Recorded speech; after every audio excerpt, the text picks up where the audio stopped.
यह उस महात्मा की कथा है जिसने सत्य को केवल समझा नहीं बल्कि उसे जिया।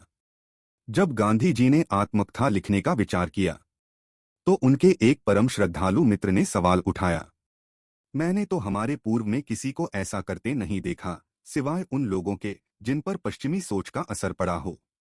और फिर आप लिखेंगे क्या? मान लीजिए कल आप उन सिद्धांतों को छोड़ दें जिन्हें आज आप सत्य मानते हैं, या आने वाले समय में आपकी योजनाएं बदल जाएं, तो क्या यह संभव नहीं कि जो लोग आपकी बातों, बोले या लिखे शब्दों को सच मानकर अपने जीवन का रास्ता चुनेंगे, वे भटक जाएं? क्या ऐसा नहीं होगा कि आपके शब्दों से किसी का रास्ता गलत मोड़ ले? इस बात ने गांधी जी को थोड़ा सोचने पर जरूर मजबूर किया, लेकिन उन्होंने शांति से समझाया, मैं कोई पारंपरिक आत्मकथा नहीं लिख रहा। मेरा मकसद बस इतना है कि मैं अपने जीवन में किए गए सत्य के प्रयोगों की कहानी कह सकूं। मैं चाहता हूं कि लोग जानें, मेरी सारी ताकत, मेरी सच्ची शक्ति इन्हीं आध्यात्मिक प्रयोगों से आई है। मेरे लिए सत्य ही सबसे बड़ा सिद्धांत है। अध्याय 1। जन्म और कुल परिचय। गांधी परिवार बनिया जाति से था। मेरे पिता करमचंद गांधी, जिन्हें लोग काबा गांधी भी कहते थे, उनका विवाह 4 बार हुआ। पहली 3 पत्नियां असमय मृत्यु को प्राप्त हो गईं। चौथी पत्नी मेरी माता पुतलीबाई थीं। इन्हीं से उन्हें एक बेटी और 3 बेटे हुए। मैं सबसे छोटा था। पुतलीबाई अत्यंत धार्मिक स्वभाव की थीं, जितना मेरी स्मृति साथ देती है। मैंने उन्हें कभी चातुर्मास व्रत छोड़े हुए नहीं देखा। वह कठोर से कठोर व्रत लेती और उन्हें पूरी निष्ठा से निभाती, बिना एक बार भी विचलित हुए। एक बार चातुर्मास में उन्होंने यह व्रत लिया कि जब तक सूरज न निकले वे अन्न नहीं खाएंगी। उन दिनों हम बच्चे आकाश की ओर टकटकी लगाए खड़े रहते कि जैसे ही सूरज दिखाई दे माँ को जाकर तुरंत खुशखबरी दें। लेकिन बरसात के मौसम में अक्सर सूरज तो जैसे रूठ ही जाता है। मुझे याद है कई बार ऐसा होता कि जैसे ही सूरज की एक झलक मिलती, हम दौड़कर माँ को बुलाते। माँ बाहर भागकर आंगन में आती, लेकिन तब तक वह चंचल सूरज फिर बादलों में छिप चुका होता। वह मुस्कुराकर कहती, कोई बात नहीं, आज ईश्वर ने मुझे व्रत ही रखने दिया है। और फिर पूरी तन्मयता से अपने बाकी कामों में लग जाती। ऐसे माता पिता के घर 2 अक्टूबर 1869 को पोरबंदर में मेरा जन्म हुआ। मेरा बचपन भी वहीं बीता, एक शांत, साधारण लेकिन संस्कारपूर्ण वातावरण में। अध्याय 2। बचपन। मैं पढ़ाई में एक औसत छात्र ही रहा। स्कूल का घंटा बजते ही पहुंच जाना और जैसे ही छुट्टी हो दौड़कर घर वापस आना, यही मेरी दिनचर्या थी। सचमुच मैं स्कूल से भागता था, क्योंकि मुझे किसी से बात करना अच्छा नहीं लगता था। डर लगता था कहीं कोई मेरा मजाक न बना दे। एक बार की बात है, मैं हाई स्कूल के पहले साल में था। एक दिन परीक्षा के दौरान शैक्षिक निरीक्षक मिस्टर गाइल्स स्कूल में आए। हमें अंग्रेजी के 5 शब्दों की वर्तनी लिखने को कहा गया। उनमें एक शब्द था केटल। मैंने उसे गलत लिखा। शिक्षक ने मुझे बूट की नोक से इशारा किया कि मैं पास के लड़के की स्लेट से देखकर सही वर्तनी लिख लूं। लेकिन मैंने कुछ नहीं समझा। मेरे मन में तो यही था कि शिक्षक नकल रोकने के लिए ही तो होते हैं, तो भला वो कैसे मुझे खुद नकल करने कह सकते हैं? बाकी सब लड़कों ने सही लिखा, केवल मैं ही था जिसने गलती की। बाद में शिक्षक ने मेरी मूर्खता समझाने की कोशिश की, पर मुझ पर उसका कोई असर नहीं हुआ। मैं आज तक नकल करना नहीं सीख पाया। मेरे लिए पाठ याद करना जरूरी था, क्योंकि मुझे डांट खाना भी पसंद नहीं था और किसी को धोखा देना भी नहीं आता था।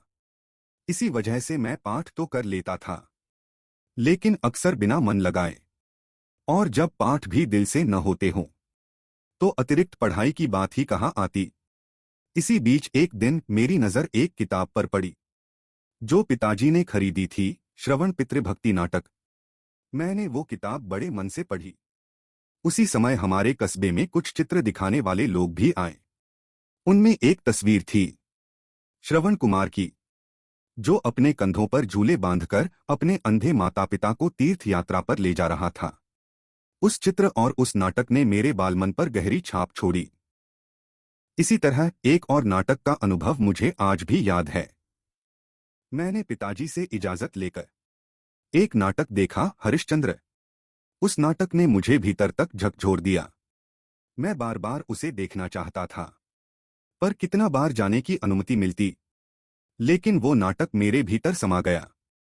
मैं अकेले में बार बार हरिश्चंद्र बनकर अभिनय करता। सभी लोग हरिश्चंद्र जैसे सच्चे क्यों नहीं हो सकते? यह सवाल मुझे दिन रात सताने लगा। मैं हरिश्चंद्र की तरह सत्य के लिए सब कुछ सहने को तैयार हो गया। मुझे आज यह समझ आता है कि शायद हरिश्चंद्र कोई ऐतिहासिक व्यक्ति नहीं थे, पर मेरे लिए हरिश्चंद्र और श्रवण आज भी जीवित हैं। अगर आज भी मैं वो नाटक पढ़ लूं, तो यकीनन मेरी आंखें फिर भर आएंगी। अध्याय 3, बाल विवाह।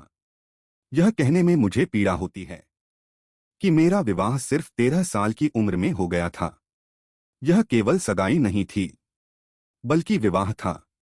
काठियावाड़ में सगाई और विवाह दो अलग अलग रस्में होती हैं। सगाई सिर्फ माता पिता का आपसी वादा होता है, जो टूट भी सकता है। अगर लड़के की मृत्यु हो जाए, तो लड़की विधवा नहीं मानी जाती। मुझे बताया गया कि मेरी 3 बार सगाई हुई, लेकिन मुझे खुद कभी कुछ पता नहीं चला। 2 लड़कियां जिनसे मेरी सगाई हुई थी, एक के बाद एक चल बसीं।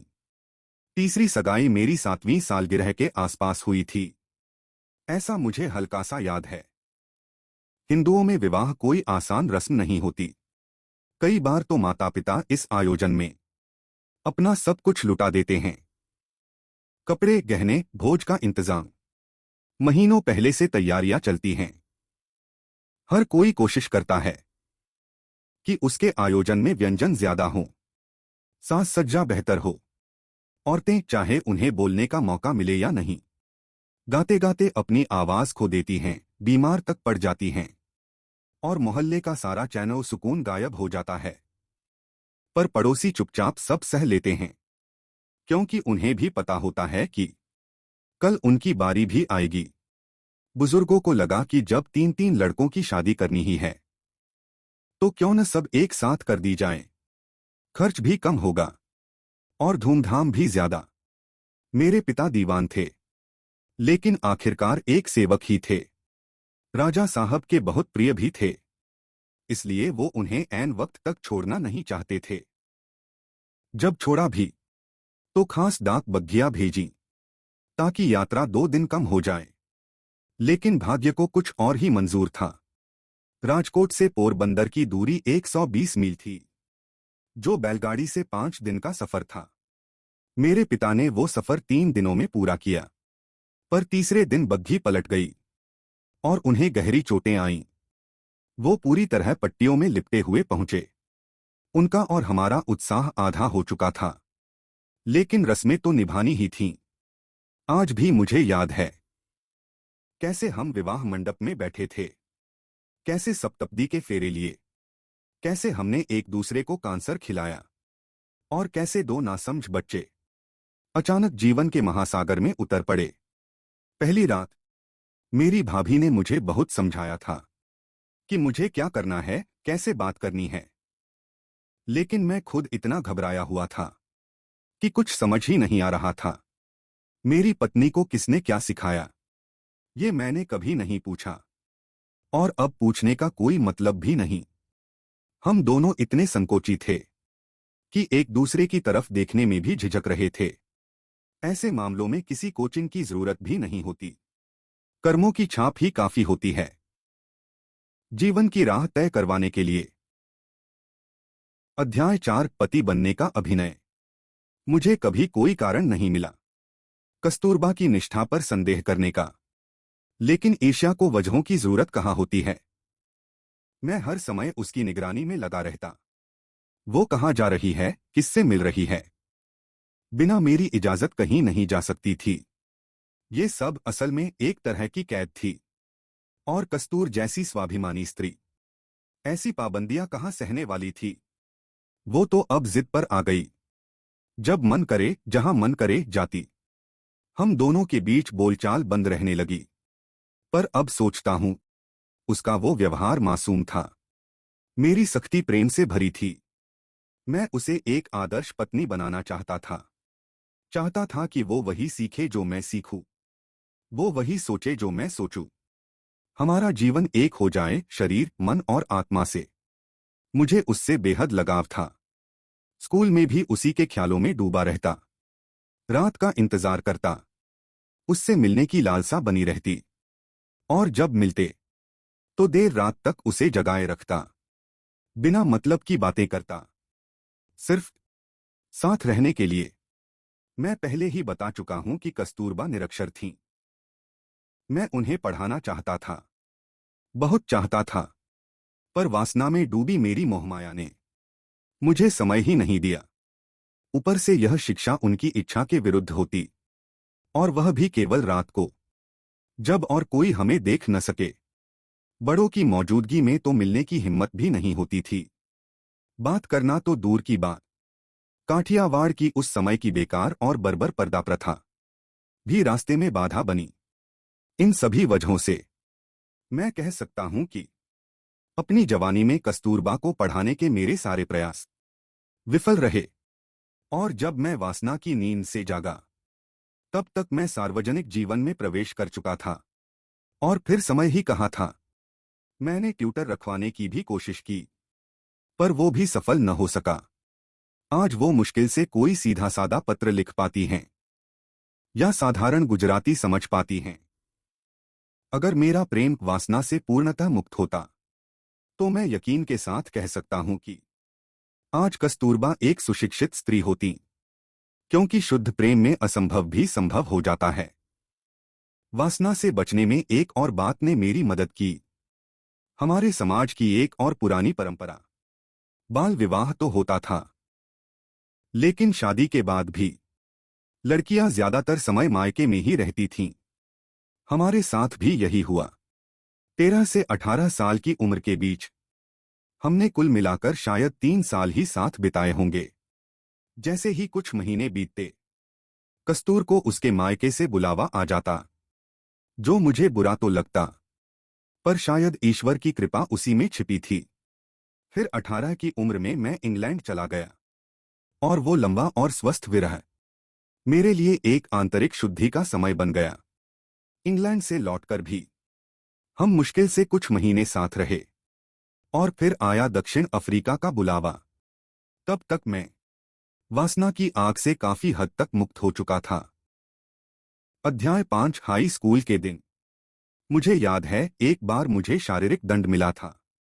दंड से उतना दुख नहीं हुआ जितना इस बात से कि मुझे दंड का योग्य पात्र समझा गया। मैं बिलख कर रो पड़ा। ये तब की बात है जब मैं पहली या दूसरी कक्षा में था। 7वीं कक्षा में एक और घटना। जब मैं 7वीं कक्षा में था, तो स्कूल के हेडमास्टर थे दोराबजी एडुलजी गिमी। वो बहुत अनुशासित थे, शिक्षा में पक्के और बच्चों में लोकप्रिय भी। उन्होंने जिम्नास्टिक और क्रिकेट को ऊंची कक्षाओं के लिए अनिवार्य कर दिया था। लेकिन मुझे तो दोनों ही बिल्कुल नहीं भाते थे। मुझे खेलों से परहेज था। ना कभी जिम्नास्टिक किया, ना क्रिकेट, ना फुटबॉल। मुझे लगता है मेरी झिझक और शर्मीलेपन ने मुझे सबसे अलग थलग कर दिया था। अब मैं समझता हूं, ये दूरी गलत थी।